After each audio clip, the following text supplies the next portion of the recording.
été tissés entre, que ce soit jeunes qui présentent des idées innovatrices dans le cadre de la COP27 à Sharm el-Sheikh, qu'ils soient égyptiens, cette jeunesse égyptienne ou jeunesse du monde, qui sont venus participer et présenter leurs idées, à côté de ce grand enthousiasme pour la protection et l'unité, unis tous pour sauver la planète. Bien entendu, l'Égypte a fait un travail colossal avec des partenaires, que ce soit occidentaux, mais aussi arabes. Exemple, avec cette rencontre qu'il y a eu aujourd'hui entre la ministre de la Planification et du Développement économique, Dr Hala Saïd, qui a rencontré la ministre de l'Environnement émirati, Mariam El Mouheri, et il y a eu un certain nombre d'accords qui ont été signés, des linéaments de coopération en matière justement d'environnement et de protection et pour trouver des solutions tangibles, visibles et inéluctable pour les changements climatiques. Tout de suite, plus d'informations sur cette rencontre dans ce commentaire. La ministre du Plan et du Développement économique, Hala Saïd, s'est entretenue mercredi avec la ministre émirati des changements climatiques et de l'environnement, Mariam El Mouheri, en marge de la 27e session de la conférence des parties à la Convention cadre des Nations Unies sur les changements climatiques, la COP27 à Sharm el-Sheikh, des moyens de renforcer la coopération bilatérale et partager l'expérience égyptienne acquise dans l'organisation de la session actuelle de la COP27. Lors de la rencontre, Mme El Saïd a souligné le soutien de son pays aux Émirats arabes unis en ce qui concerne l'accueil de la COP28 et le transfert de son expérience durant l'édiction courante de la conférence. Elle a également passé en revue les étapes d'organisation les plus importantes et les mécanismes de travail de la conférence, aussi bien que les grandes initiatives exécutées par le ministère du Plan, avec en tête Smart Green Project, soit ambassadeur et Green Minds. Elle a par ailleurs abordé l'initiative Vie décente lancée par l'Égypte pour l'Afrique en vue d'améliorer les conditions de vie des Africains et l'élaboration du plan gouvernemental pour les investissements afin que le taux des projets verts atteigne 50%. Pour sa part, Mme El Mouheri a félicité l'État égyptien pour la réussite de sa présidence à la COP27, ainsi l'organisation et le bon accueil des délégations participantes.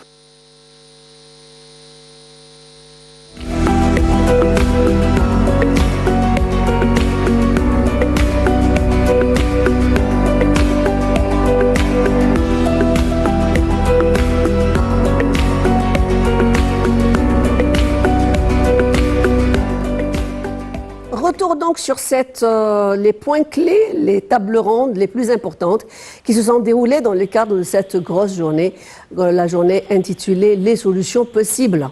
Alors, nous avons le plaisir pour parler justement de ces 8 tables rondes qui sont allés de l'entrepreneuriat vert et jusqu'au transport durable et mobilité, jusqu'à l'urbanisme, jusqu'à proposer 1000 solutions même propres et efficaces pour la COP27, etc. Nous avons le plaisir donc de recevoir Dr Amr Mohsen, qui est spécialiste de l'énergie et également de l'environnement. Docteur, merci d'être avec nous ce soir. Aujourd'hui, nous sommes vers la fin de cette COP27. Une réussite égyptienne a été donc entérinée par le monde entier. Quel regard vous portez sur cette expérience? Premièrement, avant de parler de ces 8 tables rondes plus en détail. Bonsoir à tout le monde et merci pour avoir en participation à votre programme. Comme vous venez de le dire, le nombre d'accords signés avec pour le financement de l'Union européenne et les États-Unis et d'autres parties en finançant des projets en Égypte, ça c'est quelque chose de vraiment bien signifiant et bien positif. Donc la zone industrielle du canal de Suez aurait plusieurs facilités pour générer de l'hydrogène vert, comme vous venez de mentionner. Et c'est absolument important parce que ça réduit la pollution, bien sûr, mais aussi l'hydrogène vert est une substance qui est mobile. Donc, l'hydrogène vert produit dans la zone industrielle du canal de Suez servira pour les activités égyptiennes en Égypte, mais aussi à exporter à plusieurs pays, bien sûr l'Union européenne. Alors, qu'est-ce que vous choisissez? Je pense que vous optez pour le vert pour cette expérience et bien entendu ce centre qui va être élaboré au niveau de la zone économique du canal de Suez qui serait un centre pour la production de l'hydrogène vert. Qu'est-ce que vous choisissez de parler de l'entrepreneuriat vert ou de cette table ronde très intéressante qui parlait des transports durables et de la mobilité urbaine, ou choisirez-vous de parler de cette table ronde qui avait pour titre plus de 1000 solutions propres et efficaces pour la COP27? Je vous réserve une autre pour la fin du programme. Qu'est-ce que vous choisissez? Tout ce que vous avez mentionné est très important et vraiment quelque chose d'essentiel pour réduire sérieusement la pollution de l'humanité à l'environnement. Oui, mais donc il y a eu une autre table ronde qui avait pour titre « Réinventer les solutions de gestion des déchets pour un avenir meilleur ». Par exemple, pour cette question de déchets, comment vous évaluez les propositions qui ont été présentées, surtout ces innovations également qui ont été présentées par des experts venus du monde entier? Comment peut-on effectivement rendre utiles ces déchets à grande échelle sur le plan économique? Pour les déchets, il y a deux dimensions, si vous voulez. La première dimension, c'est de diminuer les déchets. C'est-à-dire, par exemple, dans la construction, avoir des techniques dans la construction qui vont minimiser la quantité de déchets qu'on produit maintenant. Ça, c'est la première dimension, la diminution. La deuxième dimension, qui est aussi importante, c'est le recyclage des déchets. Comment peut-on, par exemple, si on parle de la construction urbaine ici en Égypte, on a les briques rouges. Alors, comment diminuer la quantité de déchets des briques rouges? Et deuxièmement, comment vraiment recycler les déchets, même s'ils sont diminués, et recycler ça et utiliser dans la construction. Comme ça, on réduit sérieusement et significativement la quantité de pollution du domaine de construction. Oui, une question également d'importance.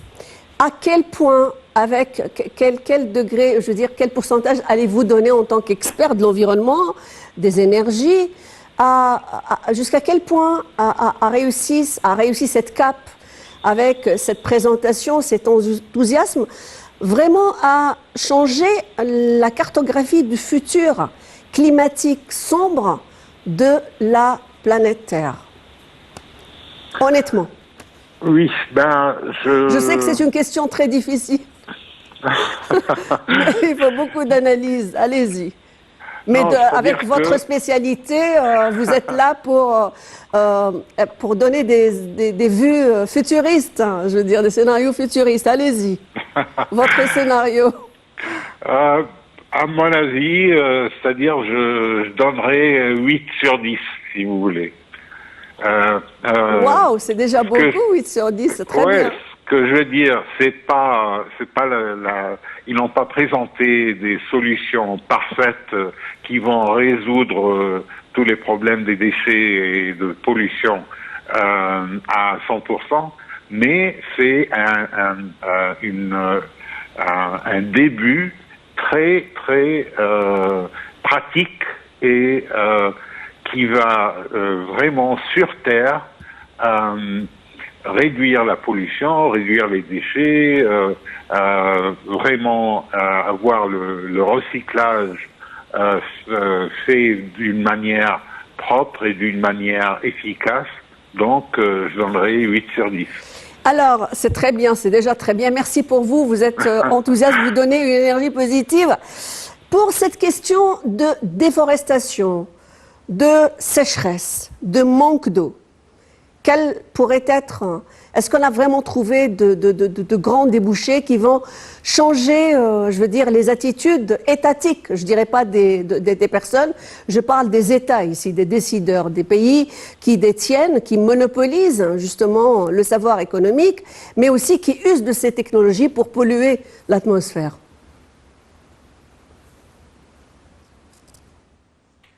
Docteur? Docteur Amr, malheureusement, il nous a donc quittés. Merci à vous d'avoir été parmi nous.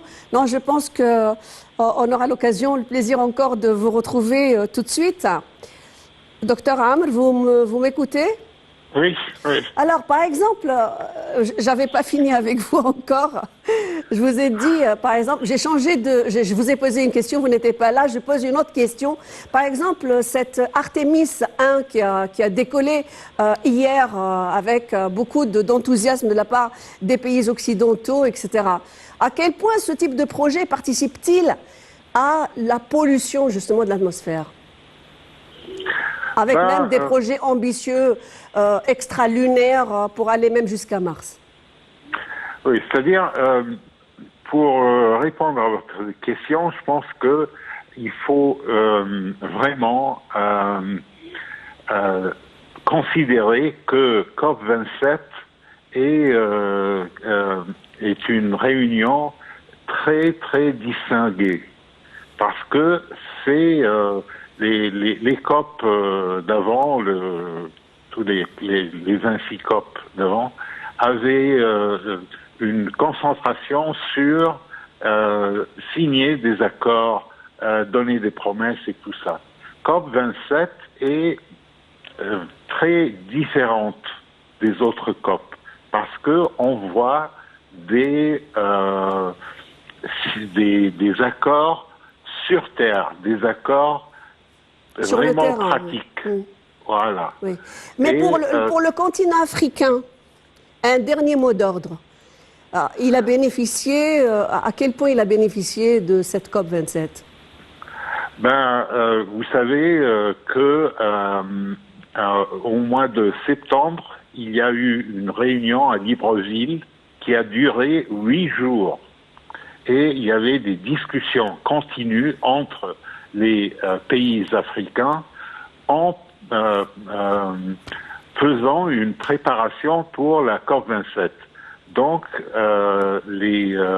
le continent africain et les pays africains ont réussi à présenter leurs demandes, leurs besoins, leurs droits, si vous voulez, parce que les pays africains n'ont pas contribué significativement à la pollution, mais ils souffrent, le continent le plus qui souffre de la pollution et du changement climatique.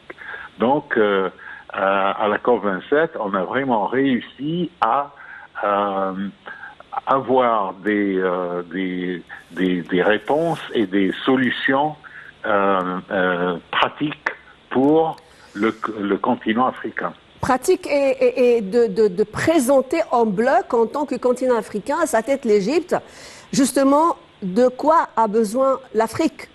Que c'est devenu dans l'urgence et ça doit être, je veux dire, ils ont réussi à se coordonner sur la demande qu'ils doivent faire. Et je pense que c'est déjà un pas en avant, comme vous venez de dire, Dr Amr Mohsen. Merci d'avoir été parmi nous aujourd'hui, c'était un plaisir. Vous êtes spécialiste de l'énergie, également de l'environnement.